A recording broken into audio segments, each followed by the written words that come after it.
And in these early meetings like this, what exactly is discussed in terms of the city budget? Well, tonight, first, we look at what essentially amounts to be our cost to continue, what services and expenses and revenue sources we currently have, where we see those things going for 2018. And this is basically an introductory meeting tonight, just to assess the lay of the land for where we're going to be heading with our 2018 budget. The good news is that at least at the onset of this budget process, we need to solve less of a shortage this year. In the past couple years, when this process kicked off, we were looking for, upwards of $1 million. This year, that shortfall is $300,000, so it's a much more manageable number. The departments are still looking for some efficiencies that they can offer to us, and separate from that, we have some moving targets with health insurance numbers, with transportation aids, and with equalized values. So once those calculations start to come together, which this is the month when all of that happens, we'll know a little bit more to solve those moving targets. But tonight was a great kickoff for the process. That process continues Thursday night in a second meeting where we'll look at supplemental budget requests from the departments, and then we really start to hammer out some firm numbers, or at least some more concrete numbers where we can figure out what direction we're going to be heading overall in terms of at least a proposed mill rate.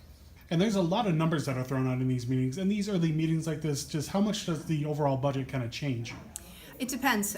First, it depends on whether or not revenue sources are declining or increasing. It also depends on where we're going with expenses. Every year, just our base cost to provide the same services that we've always provided does tend to increase slightly, just based on personnel costs, based on fuel costs, energy costs, the cost to do everything that we do here in terms of services to residents that they've come to expect. Those costs always have a slight uptick. And in many cases, when shared revenue or state aids are flat or reduced, or when grant sources run out, or when grant sources are reduced, sometimes then we'll see some pressure to either cut programs and services, which we've done in the past, not well received by residents, but also perhaps to reduce the frequency of services. We've been looking at alternative revenue sources. Sometimes we'll find alternative sources to replace lost revenue.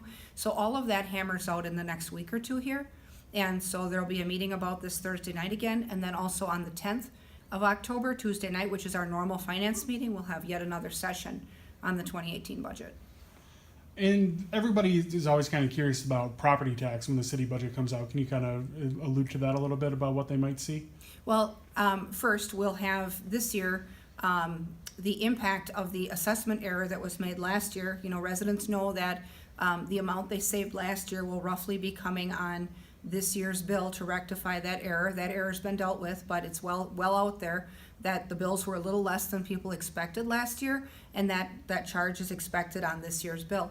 However, our property values this year have increased, and so that has offset some of that burden. So we actually expect that the adjustment that residents are expecting is a little less than what they originally anticipated. So it won't be, quite as painful of a correction, and perhaps what they saved last year, they won't be charged that amount in full as a result of that realignment. Now, as far as the base mill rate, we'll have to see where we come out on that, because so many numbers are still fluid. If we don't have firm numbers on health insurance or on transportation aids, we really can't come to a final mill rate projection yet, but I expect that by Thursday night we'll have at least some preliminary numbers that we can offer to residents.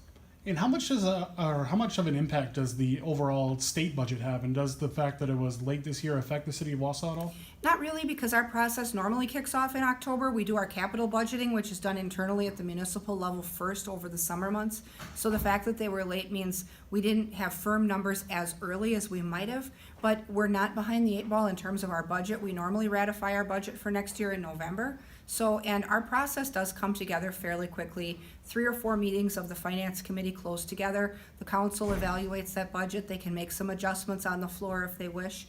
And then from there, we're ready with a final budget product. So we don't anticipate that our budget would be ratified late, nor would it delay the mailing of the bills, which has happened to us in the past. So I think we're going to be good on that. And when do you anticipate a final budget being ready for the city?